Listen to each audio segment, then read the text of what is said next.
Welcome to the Super Simple Homeschool Podcast, where we help you find purpose in your homeschool while keeping it super simple. I'm your host, Jenny Hedrick, and today I'm here to answer your questions about homeschooling. This time of year, I get a lot of questions about homeschooling as families everywhere are starting to think about the next school year and making decisions about schooling for their kids. So I thought it was a good time to do a question and answer episode to tackle some of the most common questions I've been asked or have seen in Facebook groups. Thank you to everyone who contributed their questions today. Let's get to it. Question number 1. I want to homeschool. How do I start? I'm going to address this to parents who have children currently in the public school system. If you are wanting to homeschool, do it. Don't wait, just start. That being said, the first thing you should do is visit the Homeschool Legal Defense Association's website to determine what is legally required in your state. If you are taking your kids out of public school, I highly recommend getting a membership with the HSLDA to help you navigate any issues that come up in the withdrawal process. Then take the legal steps to take them out of school as soon as you are able. You do not need to wait until any particular time during the school year. Just take them out and do what is required in your state to start homeschooling. As far as curriculum goes, I highly recommend a period of deschooling to establish a new family norm. Spend time playing games, reading books, getting outside, going to the library, watching movies, making food, having fun. You do not need to begin formally teaching a curriculum the moment they get out of school. Teach life skills, relationship skills. Find YouTube videos on science subjects that interest them. Do the same for history. Practice real-world math skills. Curriculum can come later. This is the time to establish what life at home will look like. Get to know your kids. Take time to talk to each other and observe how your kids like to play and learn on their own. This will help so much as you start looking for curriculum to match your family's style. Don't make the mistake of thinking that you have to have everything figured out before you start. You don't. Life doesn't work like that. Go back and listen to episode 1 before looking for curriculum. Question 2. When should I start? I'm going to address this question to families who are starting out homeschooling. I'm talking to all those moms of 3-year-olds who can't wait to get started. I was you. But here's what I have to say. Don't start. Just wait. There is so much research that shows waiting to start formal school only benefits the child in the long run. Play games, go outside, read, get dirty, read some more, go on a walk or hike. Ignite their natural curiosity. Do be sure to know the legal requirements for school in your state. Where I am, enrollment or notice of intent are due when a child is 6, but formal education is not required until age 7. All too often, I see moms getting frustrated with their 5-year-old for not wanting to do school. I was this mom. To my children, I am sorry. I wish I had played more, explored more, and waited. Just wait. Most 5-year-olds are not ready for school. Let them play. Play with them. Question number 3. What's the difference between an umbrella school, enrichment program, and a co-op? Now, there may be some variation of what these terms mean based on your location, but I'm going to cover the most popular meaning for these terms. An umbrella school is typically considered a private school or parochial school that offers some oversight on your homeschool. Why would you want this? Well, in Colorado, I can choose to have the state provide oversight by filing a notice of intent to homeschool with the school district, or I can choose to have an umbrella school provide oversight. Because umbrella schools are private, they may have different requirements for enrolled homeschoolers, either less or more restrictive than the state. They typically hold the official record of your homeschooler, ranging from attendance only to report cards, grades, and learning plans. They may also come with benefits like helping with transcripts and high school diplomas, local school and teacher discounts, and more. It all depends on your location and the individual umbrella school. For us, the umbrella school provides a legal buffer between my kids and the state while requiring minimal oversight of our homeschool. There is a cost involved, but it is small given what is being provided. An enrichment program is a part-time program that provides some outside education for your child. Outside of the home, not necessarily outdoors. This typically takes the form of a day or half day each week in which your children can be dropped off into the care of adults who will be teaching your child. There are two types of enrichment programs, public and private. Public enrichment programs are run by the school district and are typically free because the district receives public school funding for the homeschoolers enrolled in these programs. When enrolled in a public school enrichment program, your child is technically considered a part-time public school student. Why does that matter? Well, for many of you, you chose to keep your child out of public school for a reason.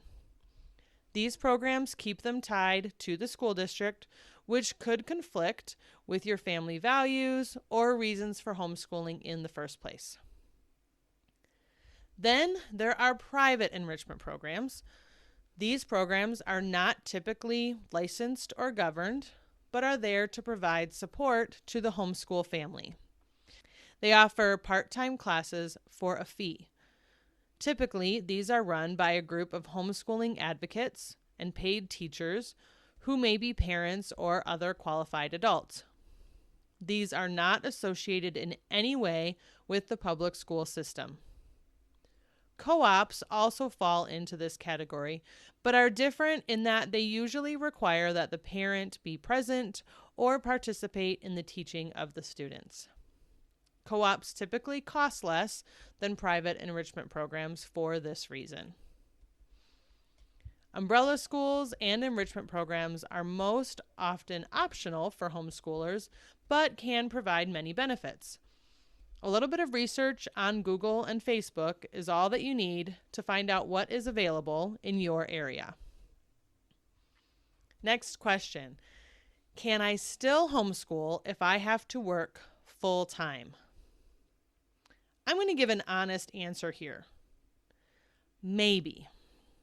I want to say absolutely yes, but that's not entirely honest. If you have a job that offers zero flexibility, 40 set and scheduled hours outside of the home each week, and a spouse with the same, it's going to be difficult, especially if you have young kids who need supervision. But if you have a sitter or a family member who can help, that might be different. Maybe you have a job that has some flexibility or allows you to work from home, or you work part-time. It is definitely possible. Remember that homeschool doesn't have to happen on certain days, at certain times, or even during certain months of the year. When you homeschool, you get to decide when and how to educate your kids. If you are truly committed to homeschooling, but still feel that you have to work, it may mean finding a more flexible job or starting a home-based business to support your homeschool. I work part-time, running 3 businesses that together bring in enough to cover just about our mortgage payment each month. Every little bit helps. Next question. If you don't use a standardized curriculum, how do you know that they will pass testing if required by the state? I live in Colorado, where testing is required for homeschoolers. However, there are alternative options, like an evaluation with a certified teacher, which is what we do. Further options are available for those enrolled in umbrella schools. Doing some research on this subject, I found that most states that require testing do have alternatives to the standardized tests. Not all. So check with the homeschool organizations in your state to find out if there are alternative options. A good resource for this is the HSLDA website.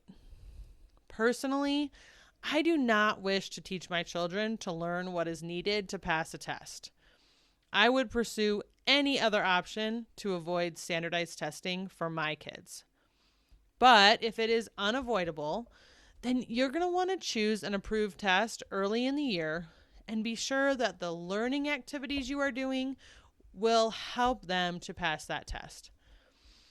In Colorado, homeschoolers only need to be above the 13th percentile, so the bar is not set very high. Do your research so that you can make informed decisions instead of fear-based decisions. I love this next question. How do I know if I am doing enough to prepare my student for the next grade level? I've seen a lot of this in different shapes and forms, but it all boils down to, am I doing enough? Okay. First of all, please go listen to episode 1. I touch on this quite a bit there. But what I want to say about grade levels is this. Grade levels are social, not academic. Schools use grade levels to group children by age. When homeschooling, you're able to teach your child at their own unique ability and pace. It's one of the best advantages to homeschooling. I'm going to tell you something that might ruffle your feathers. There is no behind in homeschool. Let that sink in for a minute. There is no behind in homeschool. Some curriculums are purchased and administered by grade level. And that's fine if it works for you. But if it's not working for your student's ability, then consider changing curriculum. Homeschool is not one size fits all. That's why we love it.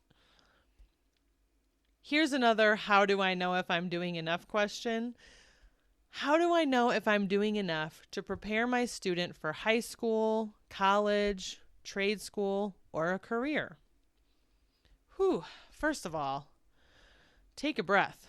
That's a lot of pressure that you're putting on yourself. Second, can we please be the generation that stops sending kids off to college for 4 years because that's what we did? Very few adults will need a college degree. But let's say your child decides to go to college. What's the worst case scenario here? Let's play it out. Say you have a 17 or 18-year-old who decides that they want to go to college for some degree that has requirements that you didn't achieve in their 11 to 12 years of homeschooling. You have 3 options at this point. First, you can tell your son or daughter, sorry, but it looks like you can't go to college. We really screwed up.